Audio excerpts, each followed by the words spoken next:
Почему некоторые фильмы невозможно забыть даже через неделю? Почему иногда проходит много времени, а какая-то сцена продолжает мысленно к нам возвращаться? Почему один и тот же фильм для разных людей оказывается вообще разным? И вообще, почему смотреть кино через психоанализ имеет смысл?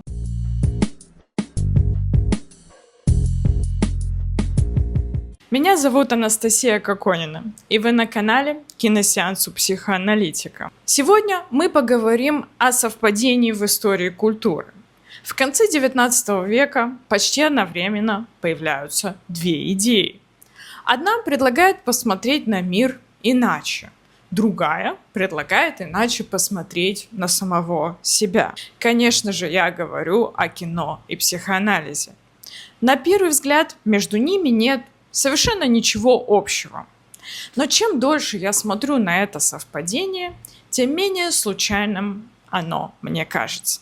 В 1895 году проходят первые публичные киносеансы. Примерно в это же время появляются первые работы Фрейда. Конечно же, никто тогда не говорил о связи кино и бессознательного. Но обе идеи возникают из одного ощущения эпохи, что реальность больше того, что мы воспринимаем напрямую, что глаз замечает не все, что сознание знает не все, что за поверхностью может скрываться еще один слой. Позже философ Вальтер Беньямин назовет это оптическим бессознательным. Идеей о том, что камера способна открыть нам не новый мир, а тот же самый мир, только освобожденный от ограничений нашего обычного взгляда.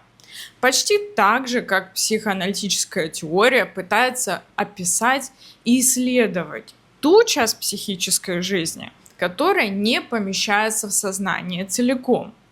И тогда возникает вопрос: может быть, мы смотрим кино не только ради истории, а для того, чтобы увидеть то, что обычно не замечаем на экране и внутри себя. Именно здесь появляется одна из самых красивых идей о природе кино. Ее предлагает философ Вальтер Беньямин. Он замечает интересную вещь. Кино не просто показывает мир, оно меняет сам способ видеть. До появления камеры человеку казалось, что все доступное взгляду уже дано напрямую. Но камера показывает нечто неожиданное. Она отделяет взгляд от человеческого тела. Она может остановить движение, может увеличить какую-то деталь, может показать один и тот же момент вновь, может проникнуть туда, куда обычный взгляд даже не успевает. И тогда Беньямин вводит понятие оптического бессознательного. Очень красивая формулировка, на мой взгляд. Он пишет, что через крупный план, через замедление, через техническое увеличение мы открываем области реальности, которые существовали всегда, но были скрыты от непосредственного восприятия.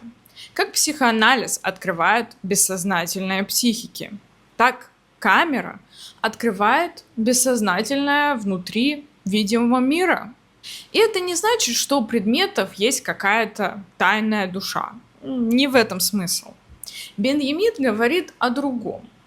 Мы привыкли думать, что мир видим полностью. Но на самом деле наше восприятие очень выборочное. Мы не замечаем большую часть происходящего. Мы не замечаем промежутки, не замечаем мелкие движения, не замечаем, как устроены привычные вещи. Камера начинает раскрывать этот ранее скрытый для нас слой реальности. Например, когда человек идет по улице, нам кажется, что движение непрерывно, но замедленная съемка показывает, насколько сложным оказывается обычный шаг. Как перераспределяется вес, как тело удерживает баланс, как возникают едва заметные движения или лицо. В обычной жизни мы распознаем эмоцию почти мгновенно, но крупный план вдруг показывает, что между спокойствием и улыбкой существует целая последовательность переходов. Момент сомнения, едва заметное напряжение. Появление чувства еще до того, как человек и даже сам его осознает. Получается, кино показывает нам не другой мир. Оно показывает тот же самый мир, только освобожденный от ограничений нашего обычного взгляда. И вот здесь возникает мысль. Если существует целая область видимого, которую мы не замечаем, то что еще происходит незаметно? Примерно в тот же исторический момент, когда появляется кино, появляется еще одна идея, но в этот раз про человека. Конец 19 века вообще был временем открытия скрытого. Появляется, например, рентген. Фотография начинает фиксировать то, что раньше исчезало. Наука все чаще сталкивается с тем, что за поверхностью может существовать что-то еще. На этом фоне молодой врач Фрейд начинает работать с пациентами, которых медицина того времени он плохо понимала. Люди приходили с вполне реальными симптомами. Потеря чувствительности, параличи, боль, проблемы с речью. При этом тело не показывало никаких очевидных повреждений. Для медицины того времени это было тупиком. Если орган здоров, почему человек страдает? Вместе с Брейером Фрейд начинает замечать закономерность. Иногда симптомы менялись не после лекарства, а после разговора, когда человек вспоминал что-то важное, когда связывал чувства и события, когда говорил о том, что раньше не мог выразить. Это еще не психоанализ в привычном смысле, но именно здесь появляется идея, которая позже станет центральной. Может быть, психическая жизнь устроена гораздо сложнее, чем она кажется. Может быть, человек не полностью понятен самому себе. А дальше происходит еще один радикальный поворот. Фрейд начинает обращать внимание не только на то, что говорит человек, но и на то, как он говорит. На паузы, на оговорки, на странные ассоциации, на повторяющиеся сюжеты, на сновидения, на моменты, где речь будто начинает идти не туда. Он начинает относиться к этим сбоям не как к случайности, а как к следам чего-то, что не помещается в сознание целиком. Не потому, что человек врет или специально скрывает правду, а потому что часть психической жизни может происходить вне поля сознания. И здесь возникает неожиданная параллель с кино. Камера показывает движение, которое глаз не замечает. Психоанализ, в свою очередь, начинает слушать движение, которое сознание не замечает. Камера делает видимым скрытое движение тела. Психоанализ делает слышимым скрытое движение желания. Важно, что психоанализ не открывает бессознательное как новый орган внутри человека. Он предлагает новый способ смотреть, точнее слушать. Так же, как камера не создает новую скрытую реальность, она делает заметным то, что уже происходило. И тогда возникает следующий вопрос. Если психика говорит через разрывы, повторы и смещения, не потому ли кино так похоже на сон? Если задуматься, кино устроено довольно-таки своеобразно.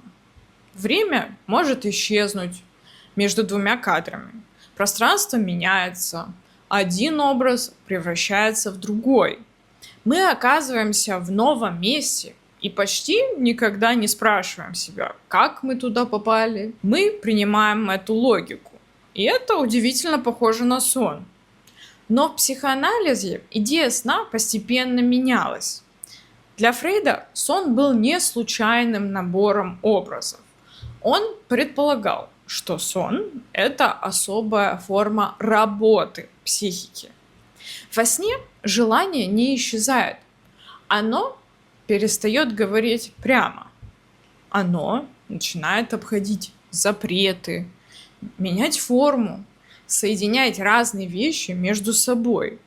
Фрейд назвал это именно работой сновидения, не содержанием, а работой. Процесс преобразования. Он описывал несколько механизмов. Сгущение, когда несколько чувств, воспоминаний или фигур собираются в одном образе. Смещение, когда важное оказывается перенесено на что-то второстепенное.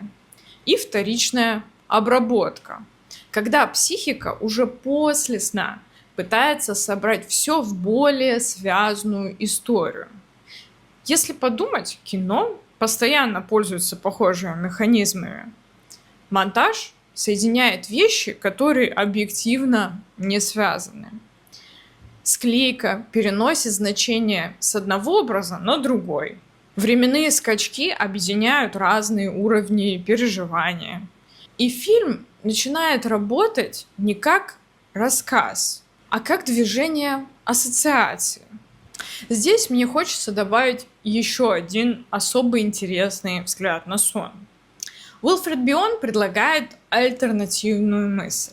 Он говорит, сновидение – это не то, что человек делает только ночью. Мы вообще все время немного сновидим реальность. Не в плане фантазии, а в смысле постоянно перерабатываем опыт в нечто, что можно пережить и осмыслить. Для Биона сон становится не скрытым сообщением, а психической работой, способностью превращать сырые ощущения, эмоции и впечатления в опыт. Если этой работы не происходит, переживание остается слишком тяжелым, слишком хаотичным, не переработанным. Но вернемся к кино. Просмотр фильма иногда очень похож не на получение информации, а на совместное сновидение. Мы садимся в темный зал, отключаем привычную логику, начинаем переживать чужие образы как свои, соединяем увиденное со своими воспоминаниями. И постепенно внутри нас начинает происходить работа. Мы не просто понимаем фильм, мы его досновидим. Наверное, поэтому некоторые фильмы невозможно пересказать. Потому что они работают не как загадка с правильным ответом, а именно как сон. Точнее, в терминах Биона, как пространство, внутри которого зритель начинает выполнять собственную работу сновидения. Фильмы не сколько рассказывают историю, сколько создают переживания, которые зритель уже может переработать внутри себя. И, возможно, поэтому иногда фильм остается с нами намного дольше, чем мы того ожидаем. Не потому, что мы его не поняли, а потому, что психика продолжает его смотреть уже после титров. Когда мы говорим, что кино и психоанализ появились почти одновременно, это может звучать как такое красивое историческое совпадение. Но, возможно, дело не только в датах. Конец XIX века становится моментом, когда человек впервые начинает всерьез сомневаться в собственном восприятии. Оказывается, глаз видит не все, сознание знает не все, и реальность не совпадает полностью с тем, что мы способны заметить сразу. Кино отвечает на это открытие одним способом. Оно показывает, что внутри самого видимого существует еще один слой, что привычное лицо состоит из незаметных движений, что время можно переживать иначе, что между кадрами происходит не меньше, чем внутри них. Психоанализ отвечает по-другому. Внутри нашего опыта тоже есть то, что невозможно увидеть напрямую, что человек не просто думает, он вспоминает, повторяет, сновидит, перерабатывает переживания. И только часть этой работы становится доступной сознанию. Наверное, поэтому кино никогда не было просто развлечением, потому что оно делает нечто большее, чем показывает истории. Оно создает пространство, где мы можем столкнуться с тем, что обычно проходит мимо. Не обязательно с тайной или истиной. Иногда просто с тем, что мы не успели еще заметить в этом мире, в другом человеке или в себе. Возможно, кино становится местом встречи двух невидимых процессов. Того, что скрыто внутри кадра, и того, что происходит внутри зрителя. И может быть поэтому некоторые фильмы не заканчиваются титрами. Потому что после того, как экран гаснет, наша психика и бессознательное продолжает смотреть. Благодарю за просмотр. Подписывайтесь на мой телеграм-канал, в котором я делаю разборы фильмов. Ссылка будет в описании. Также подписывайтесь на этот канал. Я снимаю видео о кино и, соответственно, психоанализе. Записывайтесь на личные консультации со мной. До встречи в новом видео.